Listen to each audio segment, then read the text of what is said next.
After my last experience, my parents reminded me of another story from my childhood.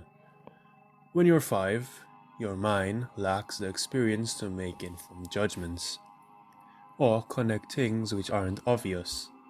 Over the years, the details gets fuzzy and forgotten. Speaking with my parents the other day, they cleared the cobwebs burying this story. I remember now, much too clearly, the story of Gurgles and the Bugman. I'd just started kindergarten that year.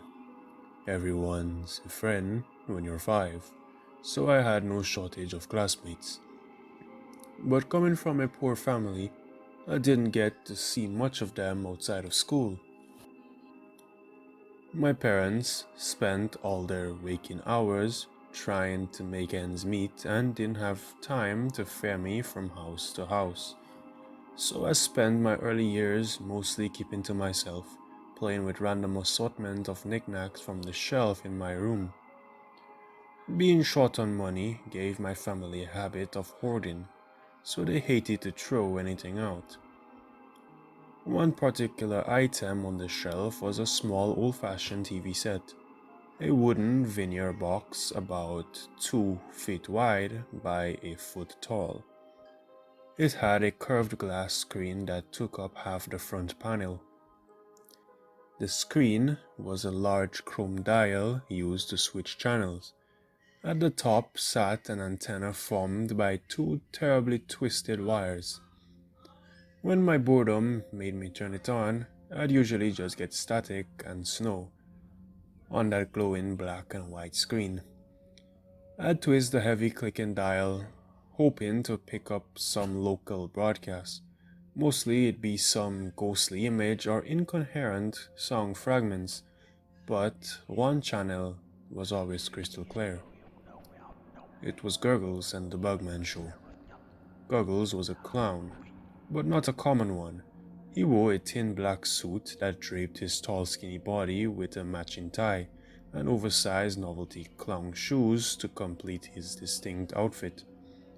His pupils were completely black, like polished ebony marbles, with no trace of white around them.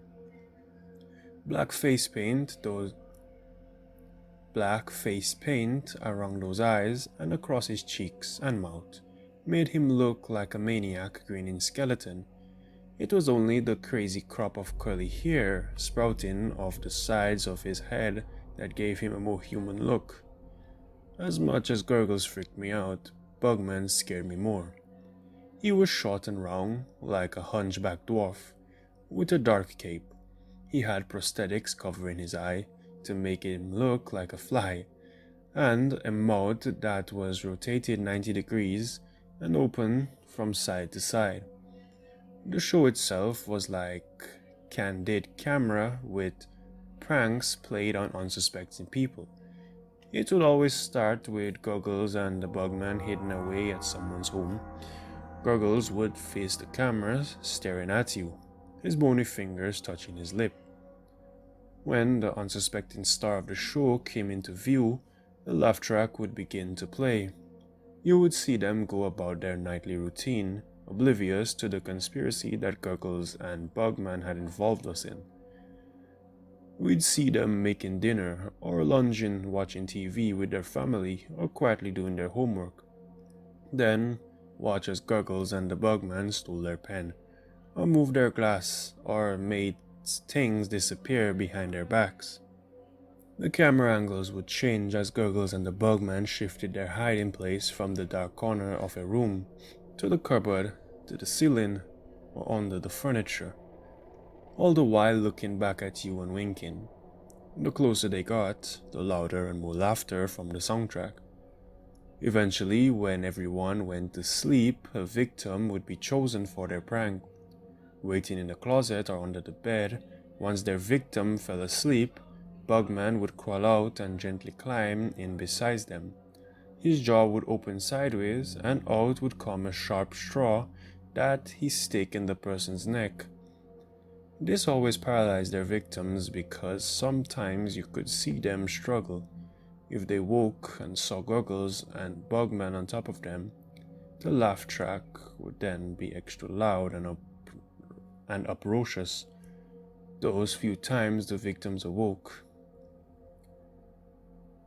The laugh track would then be extra loud and uproarious those few times the victims awoke. Gurgles would make faces at the camera while the audience laughed, and Bugman would use his straw to drink from the person's neck. The victims stopped struggling after a few minutes, and the laughter would turn to claps and cheering. With Bugman finish, Gurgle's face would fill the whole screen with his impossibly wide sharp-toothed grin. Then he'd whisper, "See you again soon." The way those all-black eyes pierced through the screen always gave me the chills. I hated the show, but was always too afraid to go near the TV while it was running. One day, the TV mysteriously disappeared from my room. My parents told my 5-year-old self that they sold it to pay some bills. I accepted that without question. I was kind of glad it was gone. But yesterday when I asked them about that TV again, they exchanged nervous glances, then filled in some missing gaps from my childhood. Halfway through that year, Derek, a classmate I didn't know very well, had died in horrific circumstances. He was murdered in his bed with a stab wound to the neck. No evidence of break-in was ever found, so his distorted parents were taken into custody as the primary suspects. They denied all allegations against them. At the time, Miss Nolan, my teacher, told our class I had apparently explained to her that Derek couldn't be dead because I saw him and his family on the Gurgles and Bugman show that day before. When Miss Nolan mentioned to my parents what I had said, they had immediately taken the TV from my room, driven it to a junkyard, and had it burnt to nothing but ashes and molten metal. The TV was in my room because it had always been broken. It was never plugged in the whole time it sat on the shelf in my room. Whatever I saw on that screen, it wasn't from a station. So, that's my story of Gurgles and the Bugman. But I'm not sure if that's really the end though. After all, the Gurgles and the Bugman still perform their nightly shows for some unsuspecting viewer somewhere in this world. And if so, who will be their next star?